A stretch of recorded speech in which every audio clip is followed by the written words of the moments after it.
Kashi news channel, सच है तो बोलेगा। धर्मनगरी काशी में ज्येष्ठ माह की पूर्णिमा के पावन अवसर पर सोमवार को भगवान जगन्नाथ की पारंपरिक स्नान यात्रा श्रद्धा, भक्ति और उल्लास के साथ संपन्न हुई। इस अवसर पर भगवान जगन्नाथ, उनके बड़े भाई बलभद्र और बहन सुभद्रा का काशी के 84 घाटों से लाए गए पवित्र गंगा जल से वैदिक मंत्रोच्चार के बीच विशेष जलाभिषेक किया गया। धार्मिक मान्यता के अनुसार स्नान यात्रा के बाद भगवान अस्वस्थ हो जाते हैं, जिसके चलते आगामी 15 दिनों तक श्रद्धालुओं को उनके दर्शन नहीं होंगे। इसके बाद भगवान नवयौवन रूप में दर्शन देंगे और रथ यात्रा महोत्सव का शुभारंभ होगा।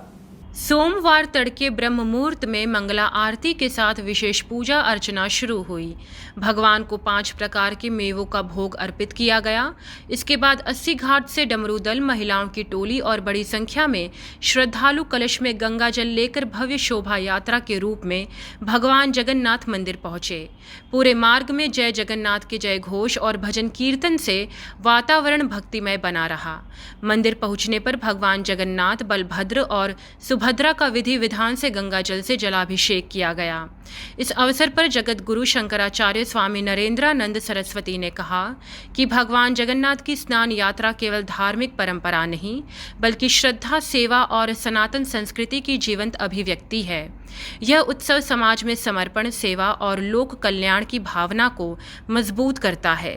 दिन भर मंदिर परिसर में दर्शन पूजन के लिए श्रद्धालुओं की भारी भीड़ उमड़ी रही। भक्तों ने भगवान को गंगा जल, तुलसी की माला, फल, पुष्प और अन्य पूजन सामग्री अर्पित कर सुख समृद्धि की कामना की। इस विशेष अवसर पर भगवान जगन्नाथ को गुलाबी रंग के आकर्षक वस्त्रों से अलंकृत किया गया तथा मंदिर के गर्भगृह के ऊपर बने विशेष सिंहासन पर विराजमान कर भक्तों को अंतिम दर्शन कराए गए। स्नान यात्रा के साथ ही भगवान के अनवसर काल की शुरुआत हो गई, जिसके बाद अब श्रद्धालु रथ यात्रा से पूर्व नव यौवन दर्शन की प्रतीक्षा करेंगे। जेठ पूर्णिमा को भगवान जगन्नाथ जी का भक्त श्रद्धालु पंचोपचार, षोडशोपचार से पूजन अर्चन करते हैं। भगवान को स्नान कराते हैं ब्रह्मद्रवा साक्षात गंगा जी से, पंचामृत से, गन्ने का रस, फलों के रस से भगवान दिव्यता की अनुभूति होती है। विखंडित, विभाजित, असंगठित समाज को एकत्र करने का सशक्त माध्यम भगवान जगन्नाथ थे और वो परंपरा पुरी में निर्वाह होती है।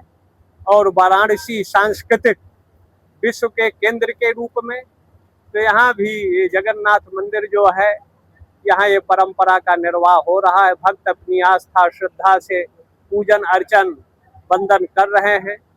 जो लोक कल्याण, जन कल्याण, भारत का उदय हो, विकास हो और धर्मद्रोहियों का समूल विनाश हो, उन्मूलन हो, ऐसी मंगल कामना हम करते हैं कि भक्तों की आस्था, श्रद्धा उत्तरोत्तर बनी रहे। पूर्वांचल की खबरों से जुड़े रहने के लिए आज ही सब्सक्राइब करें हमारा YouTube चैनल डनकाशी और हाँ, लेटेस्ट अपडेट्स के लिए बेल आइकन को प्रेस करना ना